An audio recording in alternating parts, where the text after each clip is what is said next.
mga ka-F4, Gamit Your Garden and Kajerian. Today, June 25, 2026, 2:24 p.m. Philippine time. Isi-share ko lang yung kung ano yung dala ko para sa F Forever First World Tour 2026. Sabi ko, ayoko na sana gumawa nito kasi syempre akala pa marami din akong ginagawa. Pero nga lang, parang hindi ko ito gagawin, baka magsisikat ko. Diba sabi nga, do something today that your future self will thank you for. Mula. Okay. Second time ko na to sa Philippine Arena. Sabi ko nung umpisa, minimalist ako nun. Pero pili ko, mas minimalist ako ngayon. Since second time na to, may experience na ako. So, let's go. Yung backpack ko, as much as possible, dapat wala na akong dalang backpack. Since naka-carpool lang kami, doon ako magbibigas. Kasi, hindi naman pwede. I mean, hindi naman ganito yung suit ko sa concert. So, magpapalit ako ng ganit. Kaya, may backpack. Ano yung laman ng backpack ko? Mas konti kayo. Laman lang ito ay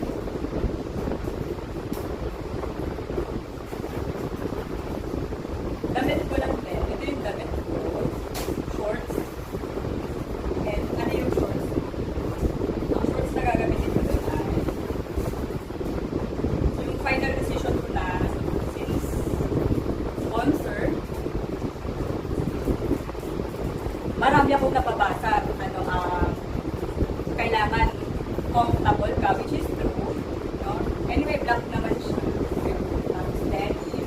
Tapos syempre yung tas-tas. Ang gusto ko sana na short ko, dress na denim. Parang isang dala lang. Hindi yung ang dami ko pang pines, ang dami kong dala. No? Then, eto sana yung suit ko doon. Eh baka mamaya, maging maging feminine yung galaw ko. Ang ganda din sana. Eh baka maging feminine yung galawan ko doon. Mahirapan ako. Also, yung nakaraan namin na Philippine Arena, kumulan. Wala lang, basta most comfortable to wear. Well, hindi naman ako against sa gustong magpasabog ng outfit. Kasi ikaw naman magdadala yan. As long as sa palagay mo, comfortable ka dyan. As long as dyan ka, feeling mo magiging yung maganda yung pakiramdam mo. Okay. Then, sa clothes ko, eto. Ngayon ko pa lang siya i-unwrap. Kahapon ko dumating. Ngayon natin i-unbox kasi ngayon natin ginawa. In-order ko to kay Charmaine app. Kasi di pala naka-roll to. Yung kamula. Small lang. Dati pag nag-order ako ng t-shirt, may $50. Mas pa nag-$50 sa mga iba. Tara! Of course, the red card. Ayan, size is small. Thank you very much sa seller kasi nagtanong ako kasi parang in-order ko lang ito nung Monday. Then, Thursday ngayon, Tuesday, ina-expect ko na nandito na. Ngayon, kasi sabi na 24 hours eh. May kinakabahan ako sa Saturday na. Then, yesterday dumating, Wednesday. Binayaran nila ako ng 40% sa voucher kasi late sila ng arrival, ng delivery. So, ito. I think better naman ito. Hindi din dapat ito yung suit ko. Meron akong sarili suot na existing ko na nadamit. Parang net din na lace. Ngayon, feeling ko, pag hindi ako nag-effort na shirt, baka ma-okay ako. Diba? And, iniiwasan ko na kasi gumastos pa more. Sabi ko ano lang yung meron ako na damit, ayun lang yung susuotin ko. Hindi na ako gagastos. Hindi ako bumili ng light sleeve. Kasi alam ko, in case bumili ako ng light sleeve, kasi merong official merchandise sa Philippine Arena, bawal mo naman din yung ipasok doon sa Philippine Arena. So, basic basically, ito lang, yung talagang parang ticket and ito yung ginastos. Maganda yung tela. Thank you sa seller from the orange app. Ito yung small, parang malaki pa din siya. Pero I believe kasha pa sa akin. Testing natin.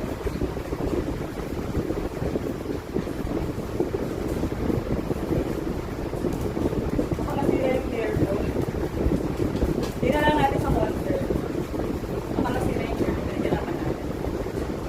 Then, ang shoes ko ay ito. Magsi-sneakers na lang ako. Nag-survey ako sa friends, kasama sa F4, at yung kasama sa carpool. Then, sa dalawa kong pizza na, ilan lang may alam nito sa pamilya ko. Pero ngayon malalaman na kasi pinlag ko. Pero hindi naman tayo pag-usapin.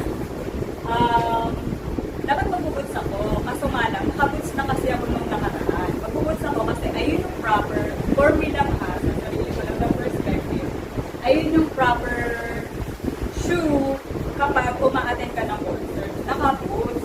And may boots naman kasi ako. Siyempre, pag ginagamit sa event sa office, then sayang naman yung boots ko kasi nakatampak lang. Ngayon, ang naging justification ko, may ang mag-boots kasi naka-boots na ako ng nakatataan. Ngayon, kaya ko i-wear itong sneakers kasi syempre sabi, kailangan comfortable. Saka, parang mas mabilis na akong matawag ngayon kesa noon.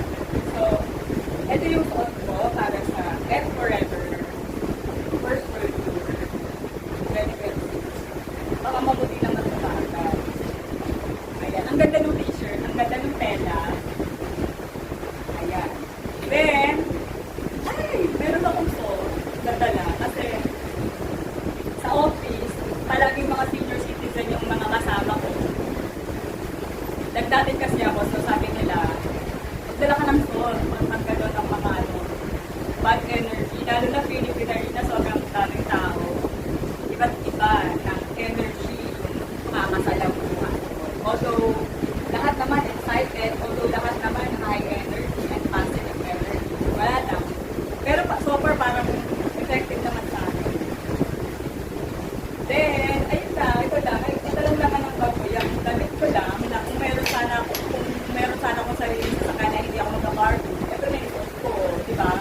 Pagkalabas. Then, ito lang, small lang. Basically, ito lang talaga yung dala ko sa loob ng arena. Yung backpack ko, iiwanan ko siya sa carpool. No? Nung nakaraan, may dala akong tumbler. Tapos iniiwanan ko din naman sa carpool. Ngayon ang gagawin ko, bibili na lang ako sa Dali kasi mura lang tubig sa Dali. Ito yung most important na dala mo inside the arena. Sa akin, for my personal use lang naman, di ba? Tissue, lalo na F4, tissue garden, ang mga childhood, healing inner child, di ba? Tissue, lipstick, tapos glitters. Kasi syempre, pagka naka-order ka, ganun ka doon. Mas maganda kung bilang-bilang ka.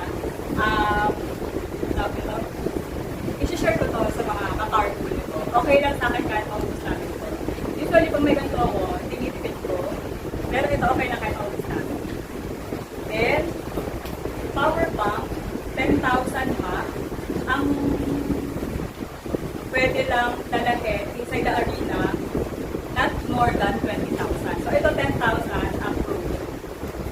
Kaya din ang may power bank kasi nung umattend ako, yung nakaraan, sa Philippine Arena. Tapos, of course, yung ticket, hindi siya pwede mawala. Kung tutuusin nga kung meron ito sarili car, ang dala mo na talaga sarili mo, saka ticket lang. And your phone. Kasi sa wallet, basically, hindi mo na kailangan magdala ng wallet kasi pwede kang mag-process ng payment online. Diba? So, ayun, ticket mo. By the way, ang ticket ko, ang ticket ko ay napaghandaan ko. 2022 pa lang, nag-meeting na kami ng sarili ko na sabi ko, kung mag-concert ang effort dito, pupunta talaga.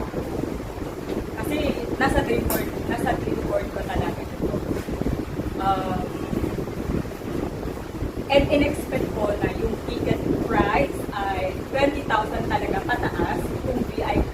Siyempre, F4 yan. Plus, siyempre nakikita ko sa mga pages, yung mga price list, pagka may mga concert. Then, ang ticket ko ay LBA Premium 109, Row 30, ang seat ko ay 274. Of course, lahat naman gustong makasecure ng floor seated VIP. Ay naman talaga yung goal ko. Kaya nung pre-sale noon, talagang amangers talaga ako. Lahat naman. Pero nga lang, wala. Hindi nag-open yung VIP A. B1, B2, VIP B1, B2, C, yung mga RCs. Ayun yung mga open doon. Dahil hindi ako nag-secure. Kasi feeling ko, kung pupunta ako physically sa SM, makakasecure ako ng VIP A, which is wala. Dapat ang na-secure ko nun, LBA regular. Kasi ayun yung available nung dumating ako. Ngayon, nung nagbabayad ako, ayaw gumana nung hindi siya gumagana. So, kailangan ko mag-withdraw. Na ayaw ko din i-let go sana yung slot kasi baka pagbalik ko, mawawala talaga siya. Kasi syempre nationwide may access yun sa website. Then, nung pagka-withdraw ko, pagkabalik ko, available yung LBA. So, para sa akin talaga to. Tapos sa sobrang tigas pa rin ang ulo ko, yesterday, Wednesday, June 24, pumunta pa rin ako ng SM. Kasi June 23, may mga nakasecure ng VIP. Talagang gusto ko pa rin sana maka-avail ng VIP, pero siguro sabi sa akin ni Lord, ang tigas ng ulo, binigyan lang ako ng LBA. So, I'm very, very grateful sa LBA premium ko na ticket. Nasa likod naman kami nito ng VIP. Diba? So yeah, ito yung most important. As much as possible, sarili mo lang sana sa kayong ticket na. Hindi mo na kailangan magdala nitong mga ito. So, syempre kung may sarili ka car, and one more thing, kaya hindi ko dito isusod bago ko umalis, ang aga ng cargo namin, 8 a.m. Kasi syempre magta-traffic pa yun from Laguna to N2 and then to Bulacan. Traffic yan. Makakarating kami dun around 10 a.m. Kasi yung nakaraan 10 a.m. kami dumating or 11. Siyempre magpapangis-pangis pa ako dun. Takbo-tulad ko carpool, diba? Para sa PHR ito ko lang. Ayun lang naman.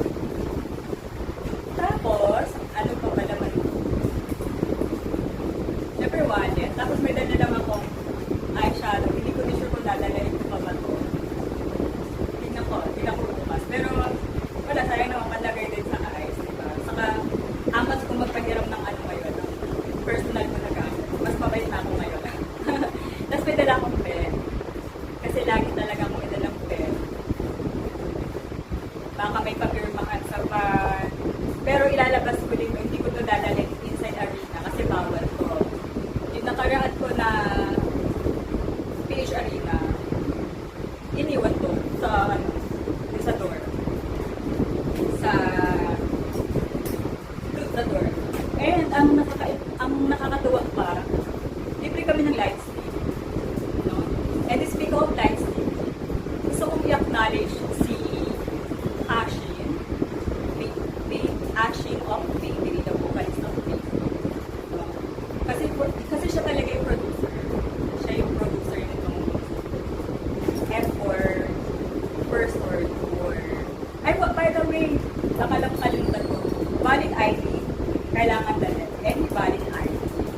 Na, in case ayaw mo dalhin personal, physical ID, hindi kasi pwedeng picture lang. Ipa-print mo, dali mo print mo. Pero kung may dalang valid ID. And Mayday of Ashin, vocalist siya ng banda na Mayday. Pinakasikat na banda ngayong panahon na to in Taiwan. Tapos meron collaborations with Beat Music. Ito nabasa ko lang naman. Tapos legit naman of course kasi from the Weibo, from Google,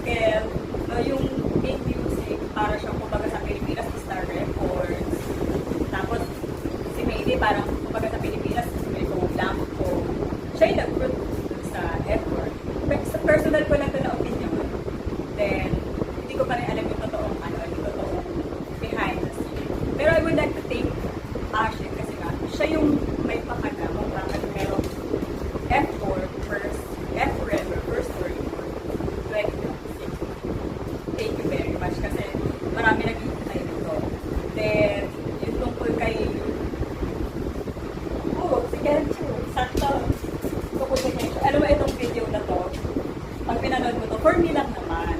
Ewan ko kung anong perspective. Etong video na to, hindi ko iniiwasan nila ng si Ken. This is the last concert na Teju is included. After this concert, hindi na nag-renew or hindi na pinarenew si Ken. Hindi niya yung galawan niya dyan. Buti na lang umexakto habang nandun ako sa topic. Basta panoorin nyo, personal ko lang naman yun. Kasi syempre as a effort part, tapos hindi naman ako tumigil na maging fan. Although, hindi naman ako masyadong tutok. Pero as in nakafollow ako sa kanila hanggang sa Weibo. Ang personal kong ano dito, si Mayday, syempre vocalist siya. Ako kasi personally, kung ako si Mayday, parang hindi ko nang sumali doon. Pero siya yun gusto niya sumali. Personal ko lang ko don't get you know. Naawa lang ako kay Ken. No? Usually kasi, parang yung sex ba, di ba nahirapan sila maghanap ng producer? Yung producer kasi ay yung susugan sa ina para mangyari, para ma-execute yung plan. Ngayon, etong mga members ako, the F4 members, may ambag din sila doon. Although the main producer is si Ashin. Si Ashin, no? Ang theory ko dyan, si Kenju, baka wala siyang masyadong taknang. Example, ang power Kenju yung Burger. Baka ni Pilot Video hindi kaya makapag si Kenju. Kasi syempre siya yung pinakawalang project sa F4. Nanawagan pa siya noon before na kahit mag-vlog na lang siya sa Pilipinas, basta kumita lang siya ng pera. Last may sakit pa siya. No? Tapos susuot niya doon sa last concert nila. Parang yung yung parang regular quote niya lang from TV. Ayun na naman yung sense ko doon. Ano ba? Jerry yan. Siyempre lahat tayo pa ni Jerry yan. So, may bago siyang kanta from the video still. Vanesco, updated talaga kasi mayroon siyang IG. Right now, right this time, ang magulong GC ngayon, hindi naman magulo. Ang umaating ka muna GC ngayon, Team Airport. Kasi mayroong chismis na si Jerry yan ang lapag daw today, June 25, 2026, 12:20 p.m. from Taipei. Na hindi ko pinapaniwalaan kasi Jerry yan yun eh. Diba? Saan nagagaling ang mga chismis ninyo? Parang so impossible na details, seriously, tapos posted, tapos screenshot, tapos ayaw sabihin talaga kung saan yung pinaka-source. No? And very impossible, kung sakali yung source ay legit, hindi nila yung ipopost. Kasi syempre si Jerry, 49 years old na din yun. Yung mga 30 nga lang, naglalak ng profile,